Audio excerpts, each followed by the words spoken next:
Control is a third-person action-adventure game that creates an immersive atmosphere for the gamer to get lost in.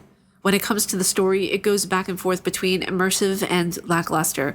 By the end of the game, I felt underwhelmed and happy at the same time, which is so strange. This game's genius comes from the controls and vibrant areas that coat the game in mystery and substance. If the game's story doesn't make sense or I don't see a point to it, I normally won't have a good time with this game.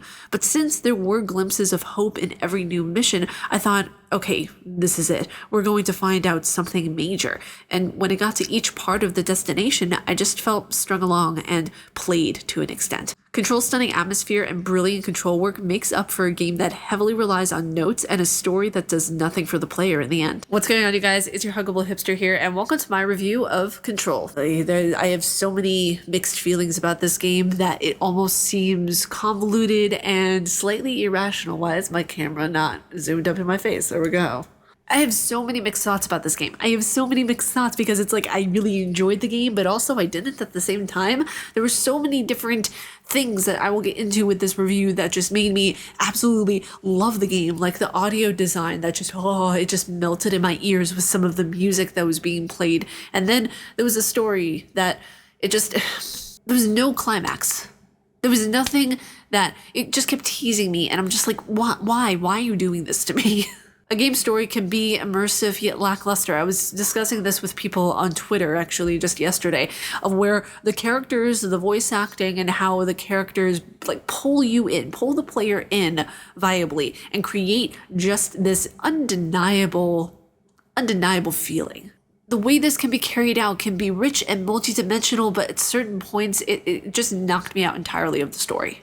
At certain points, I just got taken out of the flow that I feel like the game was supposed to drive you towards, and I feel like it was broken or just the story didn't connect in the way that I felt that it would. In some ways, I just felt like the story was just stringing me along and placing a treat at the end of a race, and when I got to that tantalizing treat, instead of a donut, it was a Brussels sprout. Once the race was over, I felt as if the story wasn't as big and over the top as it was originally selling itself to be. I think the only reason the story captivated me was because of that mystery that coded it in the beginning and at certain points. If you don't like reading notes, this story will make even less sense. Notes are what make the story what it is. 80% of the game's story is told through notes and various side quests throughout the game. Even in the end, you can still do more things to uncover the mysteries of the Bureau.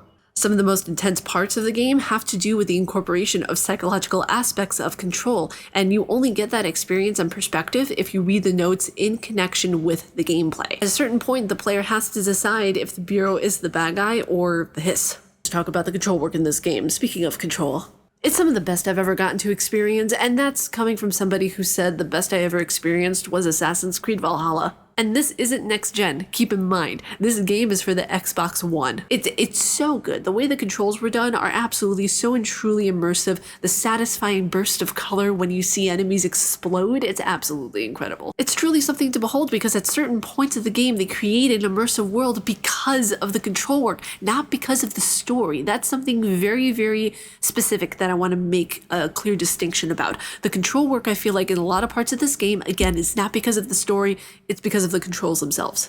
The story and side quests, besides the control work, are really, really cool. I feel like the side quests are sometimes better than the main story itself. There are just points where I feel like the controls were just purely showing off because that's what game developers like to do, and I love that for them. The story and side quests at certain points, I feel like they have nothing to do with the main game, and I feel like it's just all about showing the acrobatics of the controls, and I think that's pretty cool. Like there's a certain part of where you hear intense rock music, and it's all about just showing off the control work and the gun work and everything, and I'm just like, this is incredible. And at a certain point at the very end, when you finish all of that, Jesse was like, yeah, that was awesome. You know, I feel like that was just so cool. There was a certain point, I feel like, where the developers were like, okay, how far can we push the player? How far can we push the player with just gameplay alone and no story?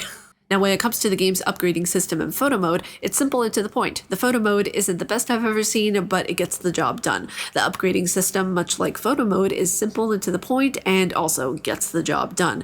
But with the added bonus of making fast travel available, the whole construction of the game's mechanics makes things easy and readily accessible. In the grand scheme of things, I wasn't blown away by this game. I love it for the controls and the drama it created in the lead up to certain points, but after the lead up, it felt dry and went nowhere. Maybe I have to play more of the side quests. Maybe the story just isn't for me. So strange because it's not like I had a negative experience with the game. It's just moments of complete letdown after getting a high from a build-up that was disguising a convoluted point that just didn't link up. For example, when Dylan mentioned that he and Jesse are the same person, it would explain a lot because that's a major point in the storyline.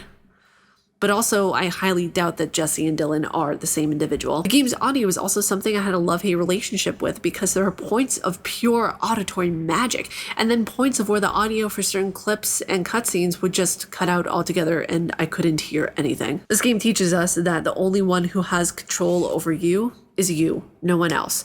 And birthed from an ordinary town in an ordinary way comes an extraordinary circumstance. But you guys, that was it for me for this review of Control. If you guys like my face and what I do, please be sure to subscribe and hit that bell down below. I make videos every day here on YouTube. With that being said, may you find your worth in the waking world, dear hunter. Stay casually nerdy, and I will see you all in the next video. Bye, you guys.